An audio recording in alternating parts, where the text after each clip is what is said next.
Life is short. What's the purpose of living? Chapter 1. Life, in the blink of an eye. Have you ever paused in the middle of your day? Maybe after an exhausting meeting, or while standing in a quiet elevator, or in the hush of midnight, and felt a strange emptiness?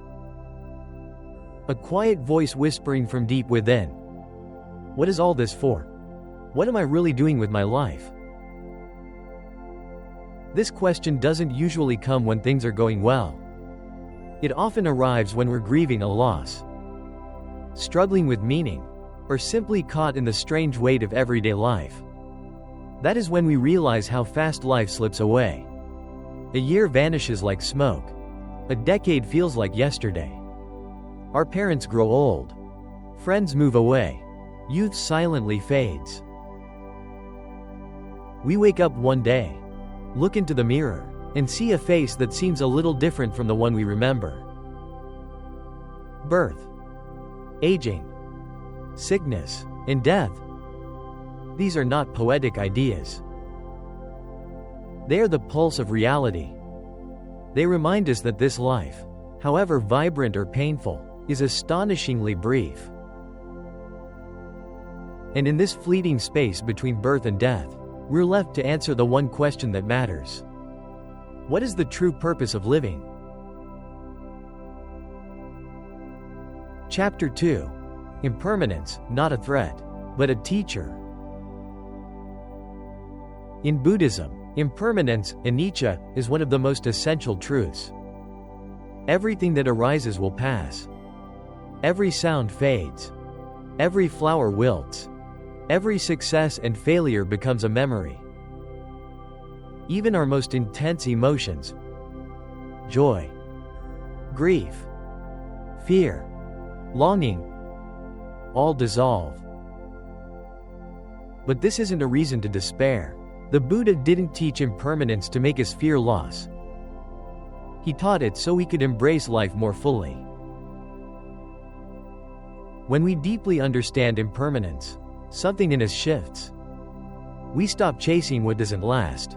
We start paying attention to what really matters. We stop assuming we have time. We begin to live like every breath is a miracle, because it is. If today was your last day, how would you treat your loved ones? Would you still hold on to anger, resentment, or fear? Impermanence is not a cold law, it is a gentle friend. Quietly reminding us, this moment will never come again. Be here. Be kind. Be awake. Chapter 3. The rare gift of human life.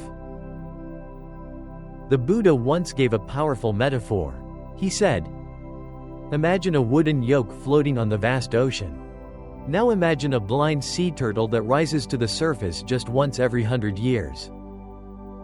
The chance that this turtle pokes its head through that yoke is the same as the chance of being born as a human being. In other words, this life, this body, this mind, this moment, is unimaginably rare. And more than that, not only are we alive, but we also have access to the Buddha's teachings. We have time, intelligence, and the capacity to reflect. In a world full of distractions, we've paused to ask a deeper question. That's not random. That's a spiritual moment. So why waste it chasing illusions? Why spend our days lost in endless scrolling, arguing, accumulating, proving, while the sacred truth of our own breath is overlooked? This life is not a burden, it's an invitation. To wake up, to remember who we are beyond the roles we play. To turn inward, to cultivate compassion, wisdom, and peace. Chapter 4. The point is not to possess, but to awaken. We live in a culture that praises more. more success, more wealth, more likes, more followers, more comfort, more status. And yet, has more ever truly satisfied us? We climb the ladder, only to find it leaning against the wrong wall. We get the job, the house, the admiration, and still feel a void inside. Why? Because the purpose of life is not accumulation, but awakening. The Buddha didn't teach us how to be rich in things. He taught us how to be rich in understanding.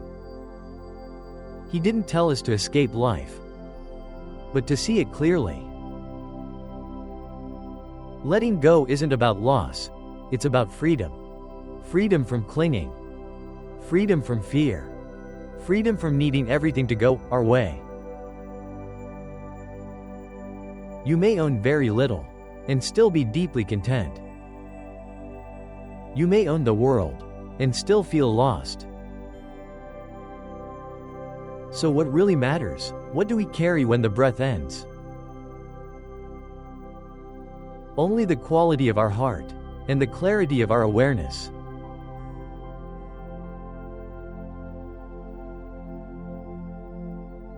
Chapter 5. A Path to Live with Integrity, Clarity, and Wisdom. Living a meaningful life isn't something we figure out by accident. It requires a direction, a clear way to walk through the confusion, pain, and uncertainty of the world.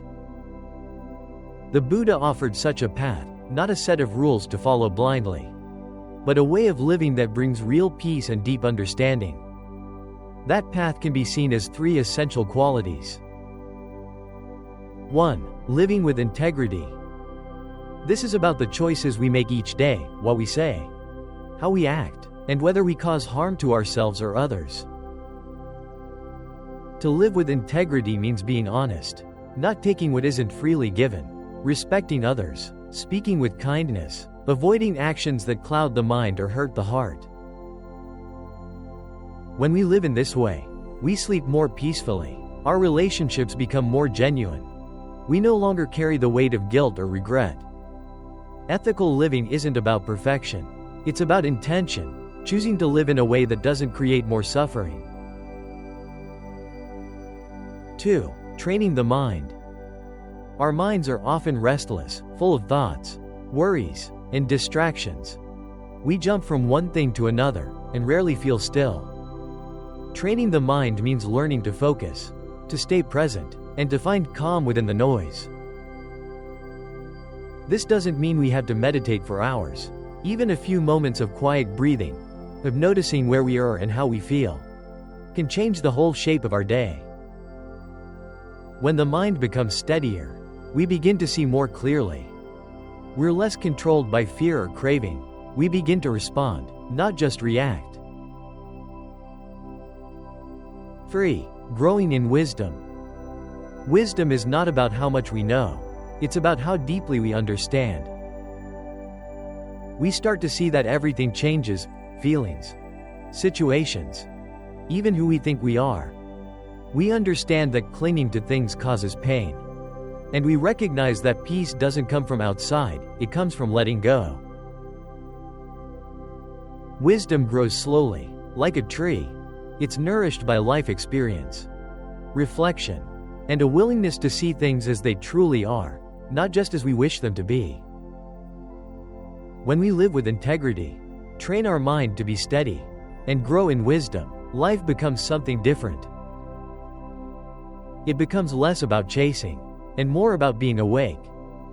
Less about control, and more about compassion. This isn't a path just for monks or spiritual teachers. It's a path for all of us, ordinary people, with ordinary lives, who want to live with more depth, peace, and meaning. Chapter 6. Sacredness in Daily Life. You don't need to live in a monastery to practice the Dharma. You can practice it while washing dishes, while parenting, while walking, while breathing. You can bring mindfulness into the most ordinary things, and transform them into moments of awakening. When you listen without interrupting, you are practicing compassion.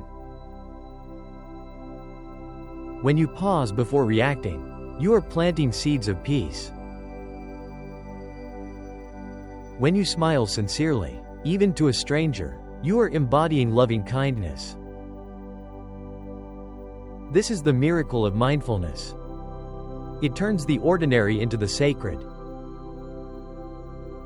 So don't wait for some perfect day to start your practice. Life itself is the temple. Your breath is the bell.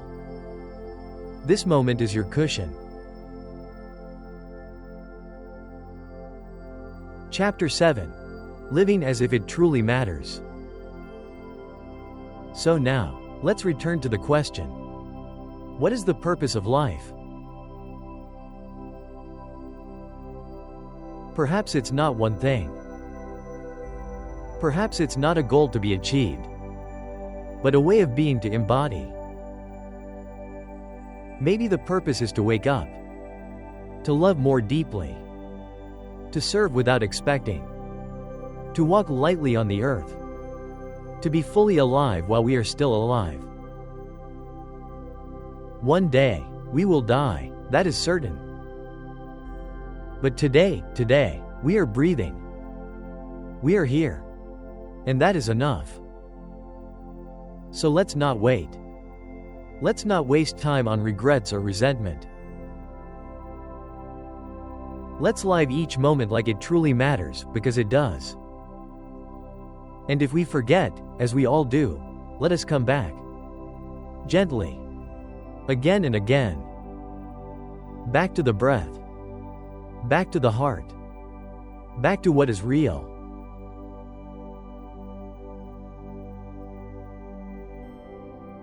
Thank you for listening.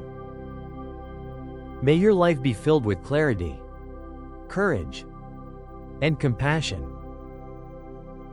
May you awaken, not someday, but now. Because life is short, but meaning is always within reach.